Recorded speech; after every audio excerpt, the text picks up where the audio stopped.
நண்பர்களே, இந்த நாட்களில் செய்திகளில் தெல் அவிவ் பெயரை நீங்கள் எத்தனை முறை கேட்டிருப்பீங்கள் தானே? இஸ்ரேலுக்கு மிக முக்கியமான இந்த நகரம் இப்போது ஈரானில் இருந்து வரும் ஏவுகணை தாக்குதல்களால் மிகுந்த அச்சத்திலும் பதற்றத்திலும் இருக்கிறது. நாளுக்கு நாள் ஏவுகணைகள் வருகின்றன. சில கட்டடங்கள் சேதமடைந்துள்ளன. எத்தனையோ பேர் காயமடைந்துள்ளனர். ஆனால் இதே நகரம் ஒரு காலத்தில் உலகிலேயே மிக அதிநவீனமான, ஒருபோதும் தூங்காத உயிரோட்டமுள்ள நகரமாக புகழ்பெற்றிருந்தது. துபாய்க்கு அடுத்தபடியாக இங்கு வந்து மகிழ்ச்சியாக நேரம் செலவிட வேண்டும் என்று உலகின் 4 மூலைகளிலிருந்தும் பல செல்வந்தர்கள் வருகிறார்கள். இப்போது இந்த அழகான தெல் அவிவில் மக்களின் வாழ்க்கை எப்படி இருக்குது? ஏவுகணை வரும்போது அவங்க எங்கு ஓடி பாதுகாப்பு பெறுகிறார்கள்? இந்த எல்லா விஷயங்களையும் இந்த ஆவணப்படத்தில் விரிவாக பார்ப்போம். அதனால நண்பர்களே, கடைசி வரை கண்டிப்பாக பாருங்க. புதுசாக வந்தவர்கள் எல்லோரும் எங்கள் சேனலை சப்ஸ்கிரைப் செய்து கொள்ளுங்கள். அப்போது இது போன்ற சுவாரஸ்யமான வீடியோக்கள் உங்களுக்கு தொடர்ந்து வந்துகிட்டே இருக்கும். சரி, இப்போது வீடியோவை ஆரம்பிக்கலாம். தெல் அவிவ் உலகிலேயே மிக அதிநவீனமான மற்றும் வேகமான நகரங்களில் ஒன்று. பழங்காலத்துல இதை ஜாஃபா என்று அழைத்தார்கள். அரபு மக்கள் யாஃபா என்று சொல்கிறார்கள். ஆனால் 1910 யூதர்கள் இங்கு வந்த பிறகு இதன் பெயரை தெல் அவிவ் என்று மாற்றினார்கள். இந்த நகரத்துக்கு சுமார் 5000 ஆண்டுகள் வரலாறு உண்டு. ஆனால் இங்கு மிக குறைவான பழைய கட்டடங்கள் மட்டுமே மிச்சம் இருக்கின்றன. பெரும்பாலான பகுதி யூதர்கள் வந்து தங்கள் சொந்த நவீன பாணியில் கட்டியிருக்கிறார்கள். அதனால இங்கே உங்களுக்கு பெரிய பெரிய ஷாப்பிங் மால்கள், உயரமான கட்டடங்கள், விசாலமான சாலைகள் மற்றும் மிக அழகான வாழ்க்கை முறை தெரியும். இங்கு யாரும் ஏழைகள் இல்லை, எல்லோரும் செல்வந்தர்களே. இந்த நகரம் சுமார் 100கணக்கான கிலோமீட்டர்கள் பரப்பளவில் பரவி இருக்கிறது. நகரத்துல சுமார் 5 லட்சம் பேர் வசிக்கிறார்கள். சுற்றியுள்ள பகுதிகளை சேர்த்தால் மொத்தம் 40 லட்சம் பேர் இருப்பார்கள். இது மிக விலை உயர்ந்த நகரம். சாதாரண மனிதன் இங்கு எளிதில் வாழ முடியாது. சாப்பிடுவது, குடிப்பது, வீடு எல்லாமே மிக விலை உயர்ந்தவை. வங்கியில் நல்ல பணம் இருப்பவர்களால் மட்டுமே இங்கு சுகமா வாழ முடியும்.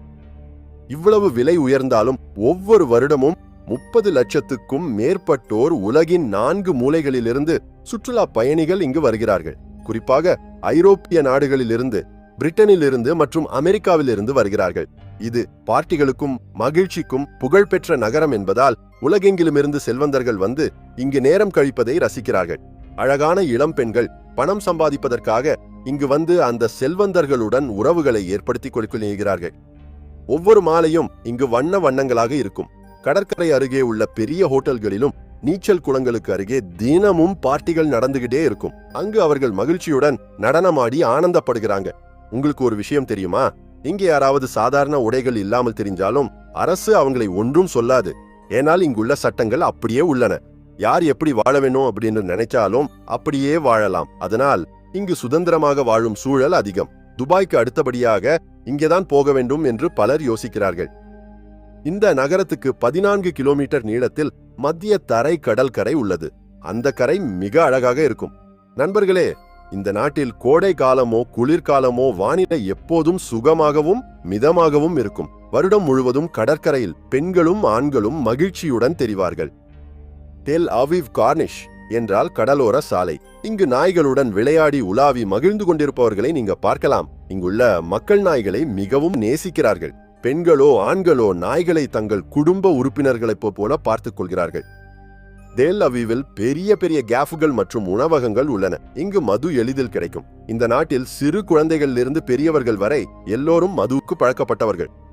ஆனால் இப்போது நிலைமை முற்றிலும் மாறிப்போய்விட்டது. ஈரான் திசையிலிருந்து வரும் எண்ணற்ற ஏவுகணைகளால் தெல் அவிவ் சுற்றி வளைக்கப்பட்டுள்ளது. இங்குள்ள சில கட்டடங்கள் சேதமடைந்துள்ளன. எத்தனையோ பேர் காயமடைந்துள்ளனர். பல யூதர்கள் உயிரிழந்துள்ளனர். இஸ்ரேல் ஊடகங்கள் முழு கட்டுப்பாட்டில் இருப்பதால் துல்லியமான எண்கள் தெரியாது. ஆனால் ஈரான் செய்யும் தாக்குதல்கள் இஸ்ரேலில் மிகுந்த தாக்கத்தை ஏற்படுத்தியுள்ளன. ஏவுகணை வரும்போது அவர்கள் உடனடியாக பேங்கர்களுக்குள் ஓடுகிறார்கள்.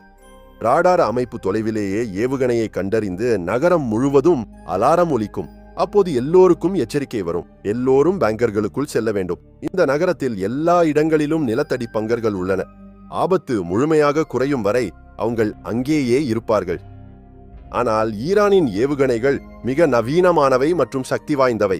அதனால் சில பேங்கர்களையும் சேதப்படுத்தியுள்ளன. நாளுக்கு நாள் இந்த ஏவுகணை போர் நடந்து கொண்டிருக்கிறது. இதனால் ஈரானுக்கும் பெரும் இழப்பு ஏற்படுகிறது. இஸ்ரேலும் அமெரிக்காவும் சேர்ந்து ஈரானை எதிர்கொள்ள முயற்சி செய்கின்றன. ஈரானுக்கு பெரும் சேதத்தை ஏற்படுத்தியுள்ளன. ஆனால் ஈரான் தன் சொந்த சக்தியால் நிற்கிறது. உலகில் எந்த நாட்டு சக்திக்கும் பயப்படாமல் தாக்குதல்களை தொடர்கிறது. ஈரான் அரபு நாடுகளில் அமெரிக்க இராணுவம் இருக்கும் இடங்களிலும் ஏவுகணைகளை வீசியுள்ளது. Saudi Arabia, Qatar, Kuwait, Bahrain, Jordan, Egypt போன்ற நாடுகளில் தாக்குதல்கள் நடத்தியுள்ளது. தெல் அவிவில் யூதர்களின் எண்ணிக்கை மிக அதிகம். சுமார் 95% யூதர்களே இருப்பார்கள். இவர்களின் சிறப்பு அடையாளம் என்னவென்றால் கருப்பு மற்றும் வெள்ளை நிற உடைகளை அணிவார்கள். தலையில் டோப்பி அணிவார்கள். இரு காதுகளுக்கு அருகில் நீண்ட ஜடைகள் வெளியே தொங்கும். இவர்களை ஆர்த்தடாக்ஸ் யூதர்கள் என்று அழைப்பார்கள். ஆனால் இங்குள்ள பெண்கள் மிக நவீனமானவர்கள். உலகின் எல்லா வகை உடைகளையும் அணிவார்கள். சில உடைகள் மிக சாதாரணமாக இருக்கும். தெல் அவிவில் இளைஞர்களும் இளம் பெண்களும் யூனிஃபார்ம் அணிந்தோ அல்லது யூனிஃபார்ம் இல்லாமலோ துப்பாக்கிகளை தோளில் தூக்கி திரிகிறார்கள். இவர்கள் இஸ்ரேல் இராணுவ உறுப்பினர்கள். நகரத்துல ஏதாவது பிரச்சனை வந்தால் உடனடியாக அடக்குறதுக்காக திரிகிறார்கள். அலாரம் ஒலித்த உடனே சாதாரண மக்களை பேங்கர்களுக்குள் அனுப்புகிறார்கள். தெல் அவிவில் அழகு மிக அதிகம். இங்குள்ள பெண்கள் மிக அழகாக இருப்பார்கள். யாராவது அவர்களை பார்த்தால் மனம் பறிகொடுத்து விடுவார்கள். நவீன வாழ்க்கை முறை மற்றும் திறந்த கலாச்சாரத்தால் உலகளவில் சிறப்பு அடையாளம் பெற்றுள்ளது. இங்குள்ள கடற்கரைகள், night life, urban life style எல்லாமே மிக ஈர்க்கக்கூடியவை. இங்குள்ள மக்களின் வாழ்க்கை முறை மிக சுதந்திரமாகவும் திறந்ததாகவும் இருக்கும். குறிப்பாக இளைஞர்களிடம் உறவுகளில் பாரம்பரியத்தை விட தனிப்பட்ட சுதந்திரத்துக்கு அதிக முக்கியத்துவம் கொடுப்பார்கள். காதலி காதலன் கலாச்சாரம் சாதாரணம். ஆனால் எல்லோரும் திருமணம் செய்து கொள்வதில்லை அல்லது குழந்தைகளின் தந்தை தெரியாது போன்றவை சற்று அதிபரவசம் அல்லது தவறான கருத்துக்களாக இருக்கலாம். உண்மையில் இங்கும் திருமணங்கள் நடக்கின்றன. குடும்ப அமைப்பு உள்ளது. ஆனால் வாழ்க்கை முறை சற்று நவீனமாக இருக்கும். திருமணம் பற்றி பேசினால் இஸ்ரேலில் திருமணங்கள் மிக பிரம்மாண்டமாக நடக்கும். இசை, நடனம், சுவையான உணவு இந்த விழாக்களில் முப்பகிக்கும். குறிப்பாக யூதர்களின் திருமணங்களில் பாரம்பரிய நடனங்கள் மிக பிரபலம். யூதர்கள் பற்றி ஒரு சாதாரண கருத்து என்னவென்றால் அவர்கள் உலக வியாபாரத்தில் பெரிய பங்கு வகிக்கிறார்கள் என்று. உண்மையில் யூதர்கள் உலகெங்கும் பல துறைகளில் தொழில்நுட்பம், நிதி, அறிவியல் முக்கிய இடங்களை பிடித்துள்ளனர். அதே சமயம் இஸ்ரேல் தொழில்நுட்பம், பாதுகாப்பு, ஸ்டார்ட் அப் துறைகளில் முன்னணியில் இருக்கும் நாடாக புகழ்பெற்றுள்ளது. ஆனால் ஒவ்வொரு யூதரும் செல்வந்தரே என்ற கருத்து சரியானதல்ல. சமூகத்தில் எல்லா நிலைகளிலும் மக்கள் உள்ளனர். அதேபோல் வெளிநாட்டு உதவியும் உண்டு. ஆனால் நாடு தன் சொந்த பொருளாதார சக்தியாலேயே வளர்ந்துள்ளது. இப்போது பாகிஸ்தான் பத்தி பேசினால் பாகிஸ்தான் பாஸ்போர்ட்டுடன் நேரடியாக இஸ்ரேலுக்கு பயணம் செய்வது சாதாரணமாக சாத்தியமில்லை. ஏனென்றால் இரு நாடுகளுக்கும் இராஜதந்திர உறவுகள் இல்லை. அதேபோல் ஈரானும் இஸ்ரேலும் இடையே உள்ள பதற்றங்கள் தெரிந்ததே. ஆனாலும் உலகின் பல நாடுகளுடன் இஸ்ரேலுக்கு நல்ல உறவுகள் உள்ளன. தொழில்நுட்பம், பாதுகாப்பு, விவசாயம் போன்ற துறைகளில் மற்ற நாடுகளுடன் இணைந்து பணியாற்றுகிறது.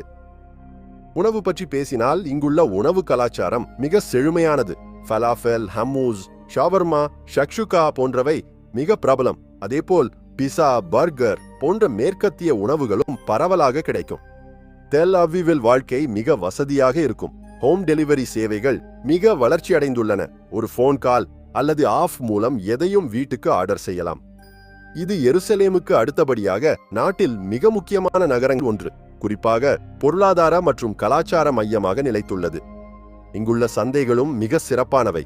திறந்த ஸ்டால்களில் உடைகள், கம்பளங்கள், பழங்கள், காய்கறிகள் மற்றும் உலகின் 4 மூலைகளிலிருந்து வந்த பொருட்களை விற்கிறார்கள். வருடம் முழுவதும் உள்ளூர் மக்களுடன் வெளிநாட்டு சுற்றுலா பயணிகளும் இங்கு கூட்டமா வருகிறார்கள். நண்பர்களே, இப்படி நவீனத்துவம், பாரம்பரியம் மற்றும் சுதந்திர வாழ்க்கை முறை கலந்த நகரம் தெல் அவிவ். இந்த சிறிய தகவல் உங்களுக்கு பிடிச்சிருக்கும் என்று நம்புறேன். மீண்டும் இன்னொரு சுவாரஸ்யமான வீடியோவுடன் சந்திப்போம்.